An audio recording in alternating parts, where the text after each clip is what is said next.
gonna get like Wish Adam Sandler when you walked in here tonight, did you? I come up here with my pointy ass head sounding like fucking Forrest Gump. I look just enough like Adam Sandler. If Adam Sandler's stunt double needed a stunt double, they would pick me for those wide angle shots. They'd be like, just choke that fat fuck off. So, anyway, I'm prior service military.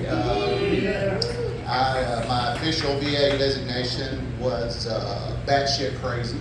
But in 2020, COVID fucked that up because the entire world literally went batshit crazy. So now I identify as crazy as a shithouse rat. Truth be told, this is something I've always wanted to do. I've always wanted to be a comedian. So tonight's actually my first night and first time to give this a try. So thank you, I appreciate that. I've been pushed for a long time by a lot of friends to get up and they're like, you know, you've got a gift, you've got a gift. And to me, they're just saying, shut the fuck up and go talk to somebody else. And I always knew I wanted to be a comedian in my heart. In middle school, I took a careers class for 3 years. They only offered that class in the 7th grade. And so if you do the fucking math, I failed 7th grade 2 times.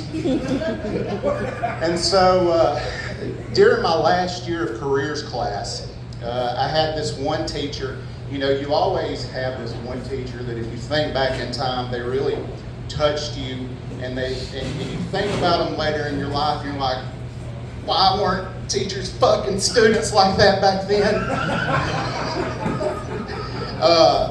And you know, if you're a middle-aged man born in the 80s or 90s, I don't care if you'll admit it or not, you had a spank bank because that was back in the days when water was free and you paid for porn. So you took whatever you could get, and little did she know, she was my MVP for quite a while.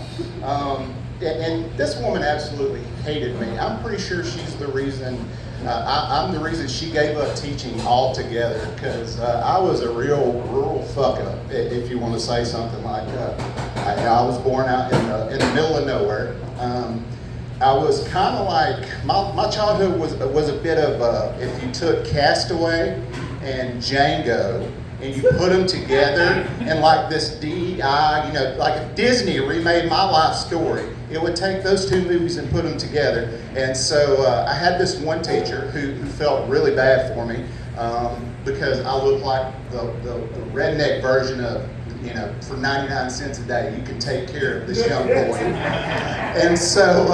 And so, you know, in country slang, she had us come over and clear some brush. And we were really well known as the neighborhood watch boys because we caused the entire community to start neighborhood watch. And during, you know, we were taking lunch and they had this new thing called the internet, right? And so, being horny 13-year-olds, we did what horny 13-year-olds do. We went searching for smut, like real smut, you know what I'm talking about? And so, this is at the point in time when the OG celebrity sex tape ever came out. I'm talking about Pam Anderson and the white anomaly human tripod Tommy Lee come out. And we entered every search term we could possibly find to try and find this nugget of gold. And as any grown man will tell you these days, you always clear your browser history. And from that moment on, our internet privileges were revoked. Anyway, getting back to the careers teacher. Yeah, she absolutely despised us. And after, you know, getting to teach me for her last year teaching probably ever. It was the last day of school, and we were walking out, and I was the only student with, or the only middle school student that had a parking spot, and so they really wanted me to stick around because I was going to be able to buy beer for the senior party. But anyway, as we were walking out to the car, she, you know, I guess she sensed that it was, you know, she could say whatever the hell she wanted to. This was it. So she said to me, she said, "Brad, I hope you make it as a stand-up comedian because you ain't got the sense God gave a retarded chicken."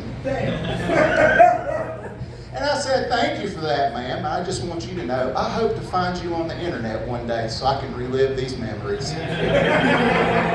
So, if this ever gets around to her, I just want to say, cluck, cluck, bitch. I made some jokes.